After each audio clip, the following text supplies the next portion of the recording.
Hi, welcome back to my channel, Your Canadian Blind Girl. I have been kind of missing in action. I'm going to try and get more regular. I know I've said that probably the last two videos I posted. Um, I am going to try. Anyways, being a blind woman in today's society certainly has its challenges. And when it comes to dating, well, let's just say being a blind date versus being on a blind date, there are some things you really need to watch for. Yes, pun intended.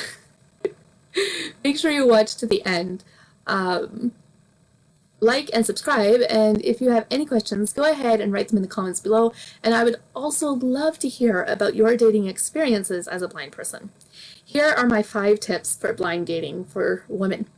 I know this is going to sound like this first one is going to sound old-fashioned, but please promise to hear the whole point before you shut me off, okay? I got some good points here. Staying chaste. Whether you are choosing to stay chaste or not, still claim that you're going to stay chaste until marriage. The reason I say this is because there are a lot of men out there in this world who think that women with a disability are desperate and we have no options and we're just easy targets for them to get something sexually from, and then when they get what they want and are tired of us, they just cast us aside and move on.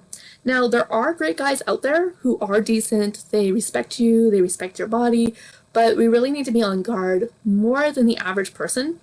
I didn't really know this until a few years ago, but there seems to be some kind of sexual fascination with having a disabled girlfriend or boyfriend. It's not always the case, obviously. Like, I've gotten married and I don't think that's the case with me and my husband, but it is out there. And there's nothing worse than being a woman who gets taken advantage of. Like, she bonds with this guy who she thinks is charming and loving, and then, because he doesn't want to commit through thick and thin, he doesn't want to be supportive during problems, he up and leaves. So claiming to stay chaste is actually a really great method of weeding out those guys who are just looking to get an opportunity. My husband and I had decided, because of what we believed, to stay chaste with each other until we were married, and it worked well for us. If you have a man who is pushing you to have a physical relationship, you need to sit down with him and explain that when he wants more than what you are willing to give, he is not respecting you as a person and he is not respecting your body. Always, always, always make sure that there is a respect in your relationship that goes both ways.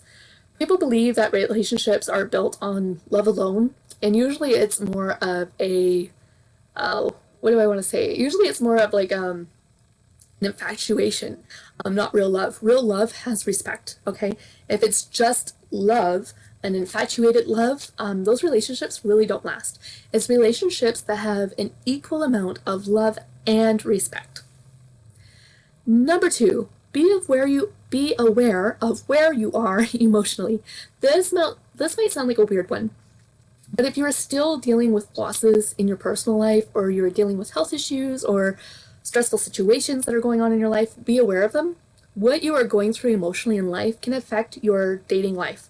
That's not necessarily a bad thing, but the more strain you are going through emotionally, the more it will affect you day to day, and you might think that you and your boyfriend are having issues where the issue is not actually between you and him. It is because of what you are having to go through. And it's the same for him. It doesn't matter if you're sighted or blind. There can be issues on both ends. But if you're aware of them, you realize that you're having a strain in this area and you don't accidentally displace it into your relationship. Now, some people do not like to discuss these things with their significant other, but it is very helpful to your relationship, because if you're scared you're going to lose somebody because of what you're dealing with in life, then you are with the wrong person, for one thing. And another thing is, that person might actually be more supportive knowing what you were going through. For my husband and myself, when we met and got engaged and planned a wedding and then eventually married, I was still dealing quite heavily with the vision loss and everything that goes with that. And that really put an extra strain on our relationship. I am so thankful that now I can easily tell my husband the things that I am dealing with or going through, struggling with, and I know that he's going to be patient and loving and try to find another way to support me in those things. Number 3, never let your date define who you are. If your date makes you feel helpless, don't let it. If your date makes you feel like you have no other options, you need to remember that you do. If your date makes you feel like any less of a person, or they make you feel worse about yourself or what you can and cannot do, they should not be in your life. You need to define yourself. You need to have confidence and faith in yourself. If this other person takes that away from you, it's going to be a bad relationship. Manipulative people have a skill of making you feel like you need to be dependent on them only. So depend on them alone for any kind of help or support. Like they might make you feel really, really good, but they'll also make you feel like you're really dependent on them. And if that's the case, girl, run. I absolutely hate men who are manipulative and narcissistic because they take away your independence, your dignity, and eventually they turn other people against you and make your life feel like it's not even worth living. And no person on earth should ever make you feel that way. Number 4, educate your date, but not to death. Teach your boyfriend how to help you. Treat your blindness, what you like and don't like. I know this sounds very basic, but even I am forgetful at times to teach my husband how to help me and treat me around my blindness. And if you do not take the time to teach him, it is putting him in an unfair position. Because if he really loves you, he is going to do everything he thinks he can to make you happy. He wants you to be the happiest person on earth. But if you do not teach him, he will never know. It's like if you hate candles, but you love chocolate, but you never tell him that, he doesn't know, and he's probably going to make a mistake. You want to teach him, the same in life about your blindness as you would about what you like and don't like at any aspect of your life. At the same time, though, do not overteach. Focus on one thing at a time. Sometimes us strong and independent blind women can really make our significant others feel useless by accident because we overwhelm them with things that they need to change or do different. So I know with me, like, being blind, there's a certain way, like I like to be helped in the store. I don't like to be dragged. I don't like to be pushed. I don't like to be, certain ways. There are certain ways I like to be helped. And if I'm with my husband, you need to pick your biggest things first and work on those things together. And when he does do it correctly, make sure you thank him.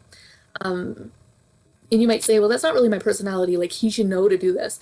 I know, but it always helps when you see the effort and you're thankful for the effort. If you're not thankful for the effort, he's not going to try and help you the way you need to be helped. Number 5, be the best version of yourself that you can possibly be. Always be working on your attitude, your independence, your character, and try to be better each day that goes by. If we act like we are already our best versions and we are not willing to learn to be different, we're not willing to learn to be a better person, we actually end up going backwards and become these ugly and nasty personality people. Have you ever met a person like at the store or a restaurant or somewhere, and they are so nasty, like so mean, that you wonder how in the world do they even have friends? It's people like that who think that they have arrived as a person and do not need to change. Like they think they are the best, they have a legit excuse, they have a legit reason, and everyone else is the problem. And you never want to come across that way because if you do, it just looks so bad. So those are my 5 major tips, and of course there's so much more I could say about this topic. Of course the basics, be safe, always meet in a public place, never take someone you just met or you've only known for a short time into your home or go into their home. You really need to make sure that this other person has well intentions, because there are horror stories online of crazy, awful things that have happened to people. But I was trying to keep it semi-short. I'm not sure how well I did, but if you're interested in me doing a topic series about this, I am so happy to do that. Make sure you write that in the comments below. As always, thank you so much for watching.